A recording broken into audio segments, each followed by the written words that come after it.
God's Word Express. Bienvenue à cette nouvelle exploration. Aujourd'hui, on plonge dans un enseignement thaïlandais assez spécifique, tiré de la série Mafai Tongro. Oui, c'est ça. L'épisode 10, intitulé « Lever la malédiction ». Il nous vient du docteur Kom Akekawin à Kratiti. De l'église New Grapevine Church, c'est bien ça. Et notre objectif, c'est de décortiquer un peu sa perspective sur les malédictions, les bénédictions. Et surtout, comment on pourrait, selon lui, s'en libérer. C'est assez direct comme approche. Oui, j'ai trouvé ça frappant dès le début. L'idée qu'il n'y aurait pas de zone grise, c'est soit l'un, soit l'autre. Exactement. Bénédiction ou malédiction. Et souvent lié à des actes, des choix conscients. Ce n'est pas présenté comme quelque chose de subi passivement. D'accord. Si ce n'est pas passif, ça rend le truc peut-être moins flou, non? Comment il structure ça, une malédiction? Justement, il la décompose en 4 éléments très précis. Pour que ça tienne, il faudrait 1. Celui qui maudit. Ok. 2. La condition, la raison spécifique, le pourquoi. 3. L'objet précis de la malédiction. Et 4. Celui qui la reçoit. Ah oui, c'est très cartésien presque. Si un de ces éléments manque, selon cette vision, la malédiction n'a pas vraiment de prise, quoi. L'exemple d'Adam est intéressant là-dessus.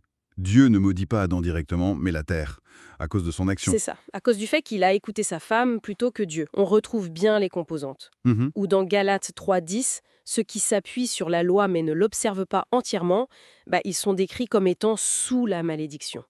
La condition est là. D'accord.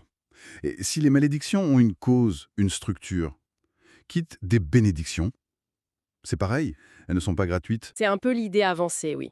Elles aussi demanderaient une cause.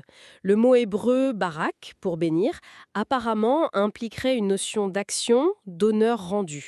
Ah, intéressant. L'exemple donné, c'est Isaac qui demande à Ésaü de lui préparer à manger avant de le bénir. Comme si Comme si l'acte d'Ésaü était la cause. Mais qu'est-ce qui l'empêchait de bénir tout de suite selon l'enseignement? l'interprétation qui en est faite, c'est que certains choix d'Ésaü, notamment ses mariages avec des femmes étrangères, le rendaient, aux yeux de son père Isaac, pas tout à fait apte ou aligné pour recevoir cette bénédiction spécifique à ce moment-là. D'accord, ça souligne une responsabilité personnelle en fait. Tout à fait. Nos actions, notre service, notre façon d'honorer, tout ça pourrait être vu comme des causes potentielles pour recevoir. Logique.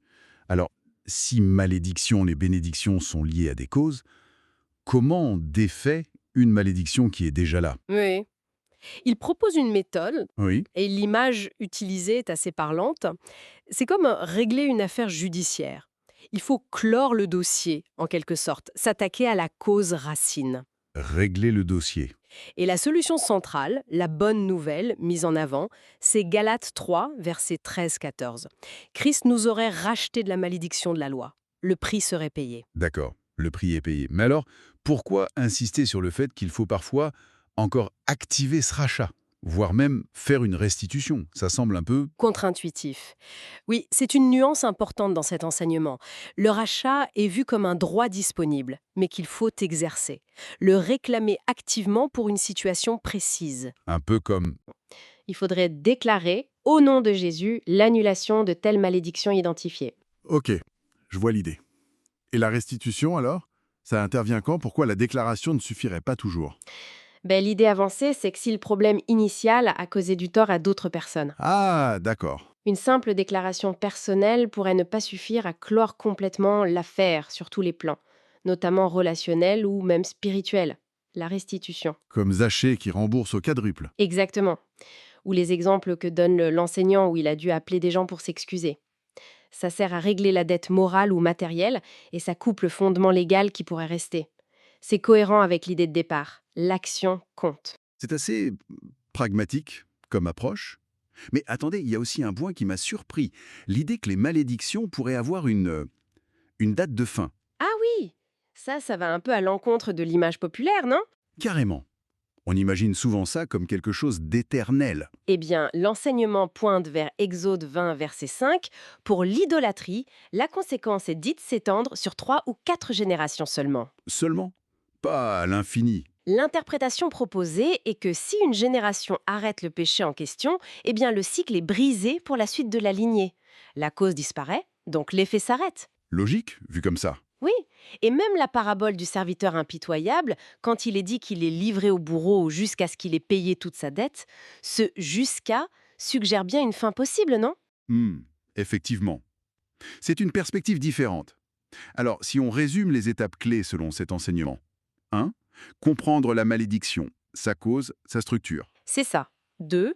Utiliser activement son droit au rachat offert par Christ, le déclarer de façon ciblée. 3. Si nécessaire, s'il y a eu un tort causé, envisager une forme de restitution ou d'action réparatrice pour vraiment clore le dossier. Et 4. Se rappeler que ces cycles ne sont pas forcément une fatalité éternelle. Briser la cause peut briser le cycle. Ce qui nous amène peut-être à une dernière pensée, pour la réflexion de chacun. Est-ce qu'il y aurait des dossiers spirituels qui nous semblent non résolus dans nos vies? Et si oui, quelle action concrète, en accord avec nos propres convictions bien sûr, pourrait être envisagée pour chercher à l'éclore définitivement? Une question qui mérite réflexion. Voilà qui conclut notre exploration d'aujourd'hui. Merci d'avoir été avec nous. Merci et à bientôt!